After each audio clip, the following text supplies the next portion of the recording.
Between Sessions handles a variety of mental health and sexual issues using adult language. Listen at your own risk.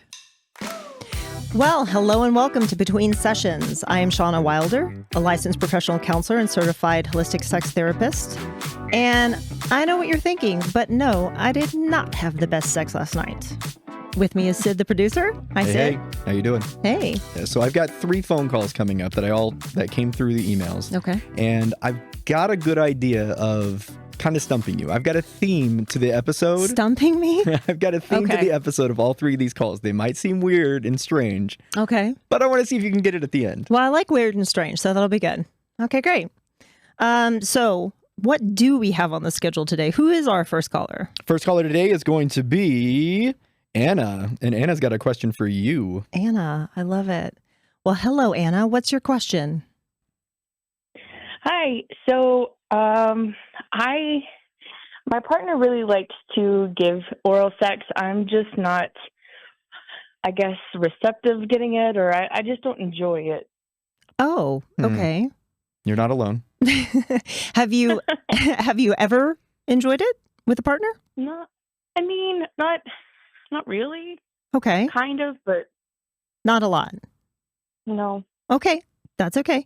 I want to. Yeah. Right. That'd be great. Probably for everybody, much less the boyfriend, but probably for everybody. Mhm. Okay. Mhm.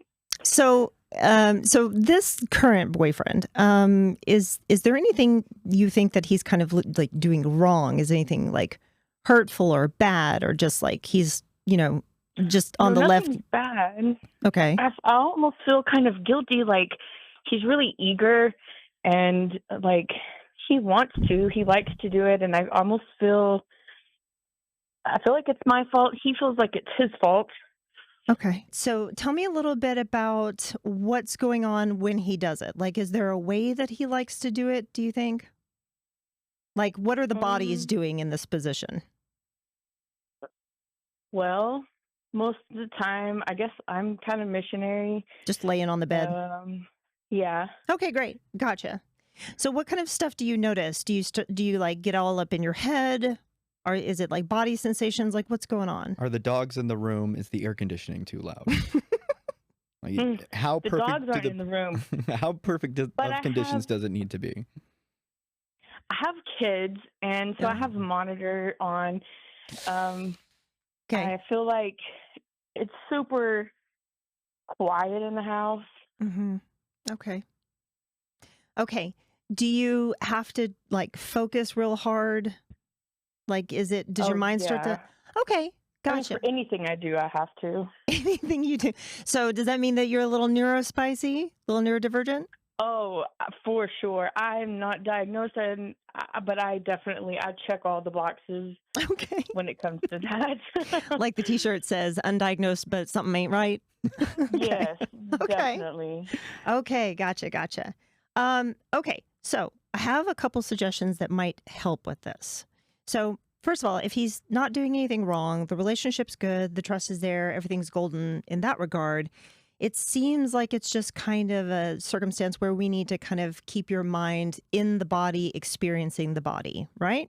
Mm-hmm. Mm-hmm. Okay. For sure. That sounds a lot harder than you're making it out to be. It is a lot harder, Right. especially for neurodivergent people. You're making this very easy, as if just snap your fingers. Squirrel. Yeah, you're good. Yeah.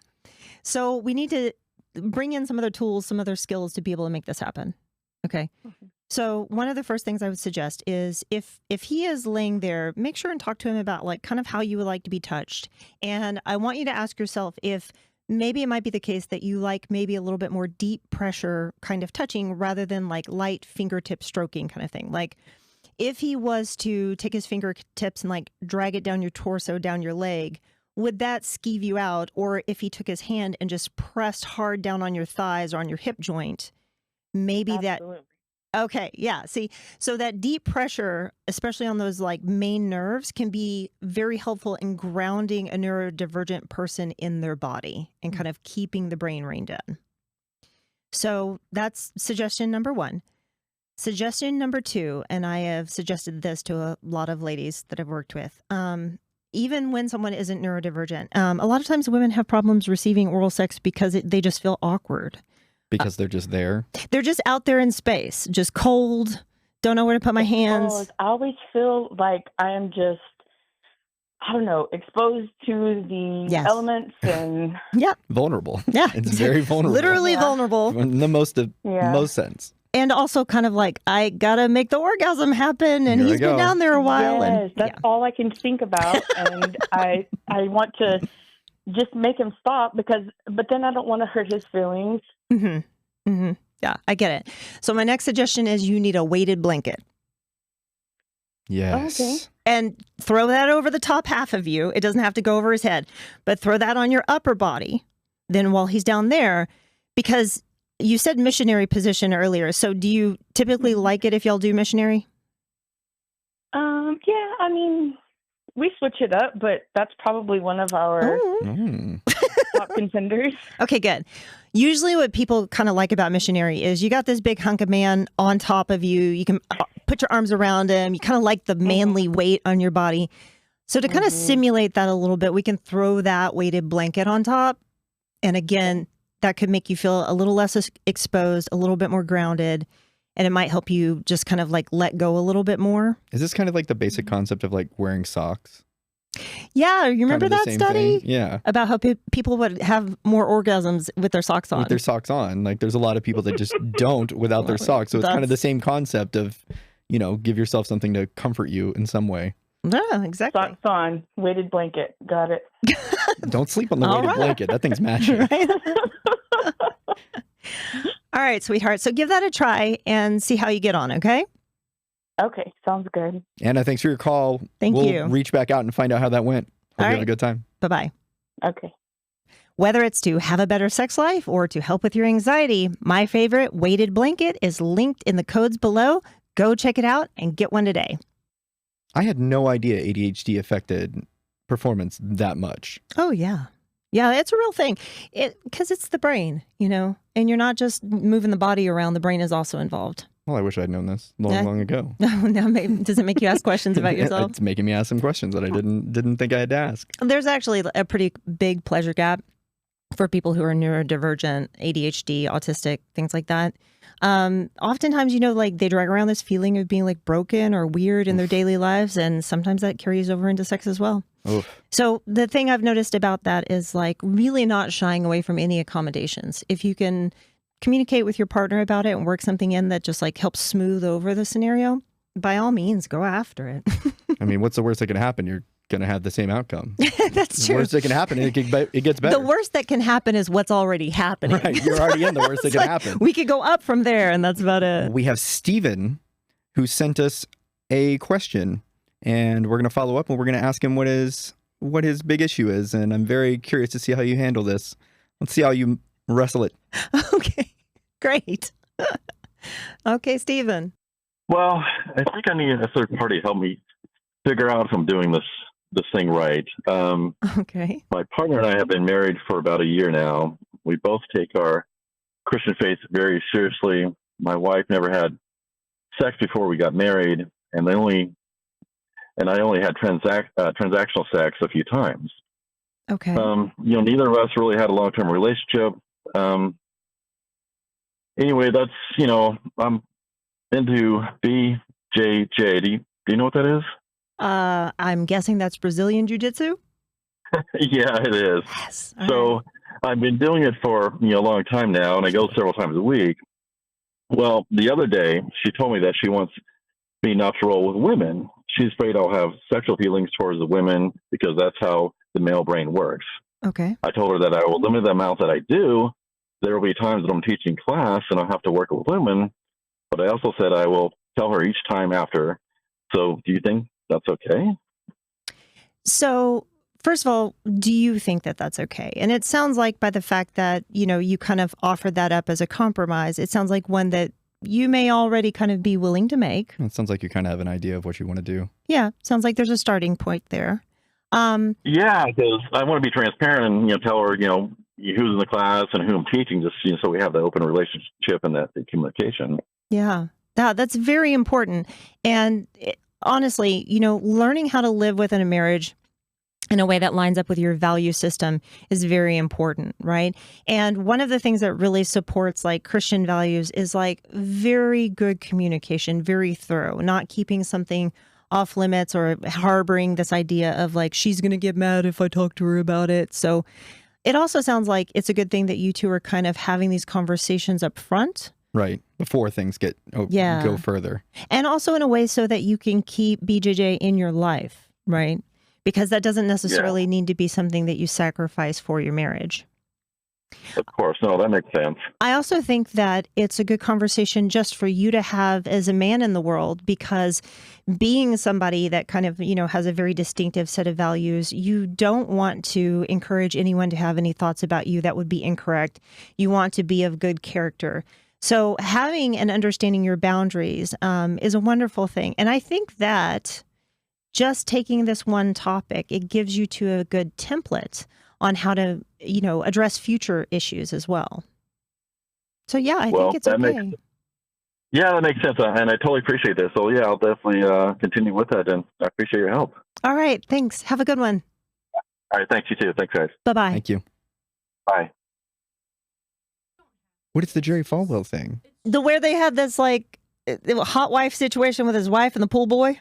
Is this real? Yeah, it's real. There was a whole documentary about it. It was a couple years ago. Really? Yeah. Jerry Falwell? Yeah. He was hot wife and his wife out. I saw his wife. No, I wasn't. Yeah. I saw his wife. I don't think you're thinking of who you're thinking of. Which one's Jerry Falwell? Isn't he the old man? No, Jerry Falwell Jr. Oh, okay.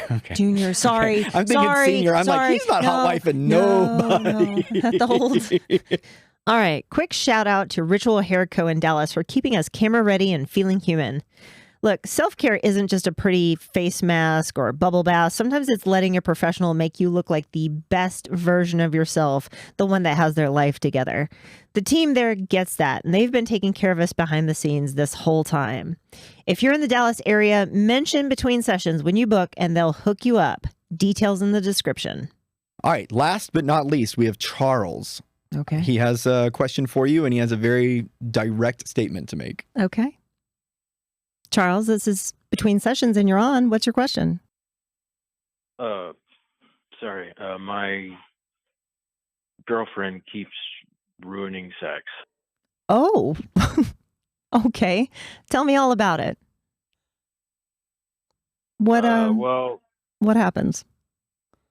Well, it's kind of, I don't think it's that big a deal, but whenever I'm trying to, initiate, I often tickle her during foreplay, and that triggers her to dig her fingernails into me, and I really hate that. Oh, okay. Then of course, inevitably I get angry, and then I just don't want to do it anymore because she's hurt me. Oh, okay. And So then how does that reaction happen? Is it are you just frustrated and like kind of storm off, or? well, he doesn't like getting clawed to death. Well, I mean, who does? Well, so okay. So then what happens? I mean, Like, we just kind of stay mad at each other for a while, and then eventually it gets better, but it's a little weird. I don't know. I didn't think tickling was that big of a deal. okay. All right. So has she tried to talk to you about the tickling? I'm guessing she's told you she doesn't like this before? I mean, yeah, she mentioned it, but again, like I said, it just seems like not a big thing. Yeah. Everybody tickles people. I don't know. It just seemed like a playful way to start things off. Okay. So you think that basically you're just kind of playing around? Yeah, it's silly. It's whatever. It's nothing. Okay. So when she tells you that she doesn't like it and to not do it, what do you think about what she's saying? It seems ridiculous, honestly. Like, I mean, I don't know. Seems like it doesn't mean anything, but she seems to think that it means a lot. I don't know why. Okay. So, Do you feel like Interesting. she's blowing it out of proportion and it's making it more difficult for you guys to reconnect or like stable back down? Is that kind of what I'm Yeah. reading here? Yeah, exactly. Okay. Like, she blows it way out of proportion. Everything gets real weird for a while, and then it takes a whole lot for it to come back to normal. Okay. I feel you, bud. Okay. So here's the thing. I think that it should be okay for somebody to be playful during sex as long as it's something that the other person like actually feels like is playful as well. Mm-hmm. And it seems like she doesn't think that this is actually playful because it's kind of on her no-no list. Right. Have you tried alternatives to tickling? Like, is there other kind of touch that she does actually respond positively to? Right. No, I mean, I don't really know any other like playful ways to start things off, and I don't know. I It's just- gotcha. I like playfulness, and I thought that was an easy way to do it. Yeah. And it would be if she was actually down for it as well. But when she tells you, I'm not down for that, and then you kind of, I don't know, act like she's overreacting, like that doesn't feel great. Because I mean, like, what if she thought being playful was sticking her thumb up your butt? Like that, I don't, No, not really. no. What if she did it after you told her that you don't like it? Right? It's kind of the same kind of concept. Double uncool. Right. On the first time, it's kind of annoying, but after you tell someone you don't want it and then it keeps happening, it's offensive at that point. You're doing it on purpose. Do you have any suggestions on any kind of alternatives that he might think? Yeah. I mean, like, I think that there may be a lot to discover together. But I think right now the problem is like we kind of have to get past the rift that it causes. Because like if she gets upset afterwards and like you only get mad once you get hurt, like she gets mad when she's basically being hurt. And it sounds like the tickling is like hurt to her because she said, I don't want to experience that. And you're doing it anyways. So whether you think that she's overreacting or not, you kind of don't get to decide that. And then when she gets upset and then you just kind of like keep the upset going, you know, the relationship suffers. Right. Does that make sense? It actually does, like quite a bit, actually. Okay. I feel like also, like, have you told her before that she's overreacting? Well, I did once, and that did not end well. Yeah. I can imagine. It's usually kryptonite. Like, women don't like that one. You know, nobody really likes that one, but women really don't, right? And and the thing about it is, like, when you tell someone that, you know, you're overreacting, that's not really the truth of the situation. The truth of the situation is the way that you're telling me this makes you feel hurts me, and I can't stand that. So I want to shut you down. Like, I don't want to hear what you're saying. And so that doesn't, you know what I mean? So we just keep passing the ugly around, and that's not good. So, okay. See, here's the thing. I don't think that you're being a bad guy. I don't think that you're like willfully ignoring things. I think this sounds a little bit like a skill issue. Like, it sounds like you're just kind of like doing what you know and what kind of feels comfortable and goofy, maybe to take the edge off of it. Well, it could also be something that he's just learned as, you know, throughout his relationships and his life, that it's a hard habit to break. Yeah. I think also when you're younger and you start getting close to the opposite sex, it's kind of goofy and kind of, you know, playful. If you don't have sisters, it's super hard. For sure. So I don't think that you're coming from a bad place. I just think it's like maybe it's hiding a little bit of vulnerability, but also maybe it's hiding, you know, a little bit of like, I don't know what else to do. But if you really care about her and she doesn't want to get tickled and you don't want to turn into a cat scratching post, then maybe you two can talk about like, well, what's some better ways to start this? And I suggest employing like the lowest bar possible. So if she tells you, you know, I want you to do, I don't know, like, be more gentle or whatever, like what's the lowest bar of that you could see yourself doing? So it's easy for you to kind of like grasp onto, and then you can grow and move from there. So that would be my suggestion. Playfulness can be anything, like even just like joking with one another, or again, kind of like a little bit of wrestling or something like that might actually be hot. Have you considered BJJ? I'm hearing it's the hot spot. Anyways, my biggest recommendation is stop trying to run away from the feelings. Stop trying to shut down the feelings and just try to communicate to one another. You're not coming from a bad place. She's not coming from a bad place. Y'all aren't actually trying to hurt each other. You're just trying to not get hurt. So, Yeah, that makes a lot of sense, and you've really given me a whole lot to think about on this one. all right, man. Well, Charles, I appreciate you calling.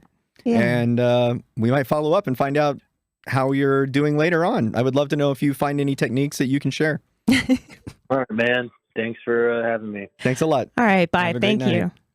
Bye. But it's the tickle thing is a whole thing because it's like Yeah. that's a fear response. Like Yeah. tickling, I don't even tickle my nieces anymore. Nope. Like it is absolutely traumatizing, especially from like a really young age forward. It's a very easy way to kind of access that fear and like not have know how to feel when you don't have any control. Sure. And so that specifically is one of the ones that I'm kind of like, ah. I think it all comes down to what you agree upon, though, because, like, there's a lot of these couples on TikTok and YouTube and things like that do this prank culture stuff where they're constantly like hitting each other with powder bombs and confetti cannons and stuff like that. And it seems to be somewhat mutual. Because I see accounts where the wife's doing it and the husband's doing it and everybody's having a great time. Not necessarily my vibe, but, like if you're into it and that makes you feel open and happy and flirtatious with your partner, then hey, rock on. I don't know. Somebody's got to keep up with the Yeah. somebody's got to clean up the shaving cream bombs and things. I'm like, no, that's way too messy. But I think if you have they do look messy. they do, they love it. It's specifically like more important. They throw the glitter bomb on them after they like balloon them. Yeah, It's ridiculous. it's crazy. It's like half the fun. This honestly just sounds a little bit like an evolution of like, boys in middle school or high school. Like they like you, so they push you down on the playground or something like that. Well, Like, and it's also kind of like consenting to share a vibe, yeah, I think it's more important about the sharing the vibe. I think so. because as long as you are both on the same page about it, it shouldn't be an issue. New kink unlocked over there. Okay. All right. If this podcast helps, but you want guidance you can use tonight, join our sex therapy community on School. You'll get bite-sized lessons, conversation scripts, and weekly live Q&As where we'll work through real situations together. You don't have to do this alone. There's a whole community of people figuring out with you. Link in the notes to our community. All right, so we've made our phone calls today. Do you want to take a guess at what today's theme is? What the theme is. Yeah, can you guess what the theme of all the callers today were? Okay. What do they have in common? So this is a little bit loose, but I'm going to say touch. Like it's all about touching. All three of them. You got it. Did I get it? Yeah. Okay. Touching I was was either the going to thing. say touching or pressure. It was connection, but it's the same. Okay. It's the same. I mean, I'll give it to Right. you. Connection was the one. That was like very meta. It's it Connections. is what it is. It's very basic. It's like You're good. really getting in there. This therapy stuff's rubbing off on you, I think. Yeah, one day it'll take a hold. Like one day I'll get it. Okay. So if you have any interest in being on the show or you have a question for Shauna, please email us at hello@betweensessionspodcast.com. If any of the topics that we discussed today sparked something in you and you want to explore deeper, I do offer one-on-one and individual and couples sessions. So I've got a few openings every month. Book a call with me. The link is in the show notes, and I'd love to be a resource for you. Please give us a like, subscribe, a follow on all the platforms. Check out our website to get on the mailing list to stay updated with any local special events. And I'd like to say a big thank you to all of our sponsors, Ritual Hair Co. in Dallas and Private Room Supplements for all your sexual wellness needs. I'll see you in the next session. All right, now get out.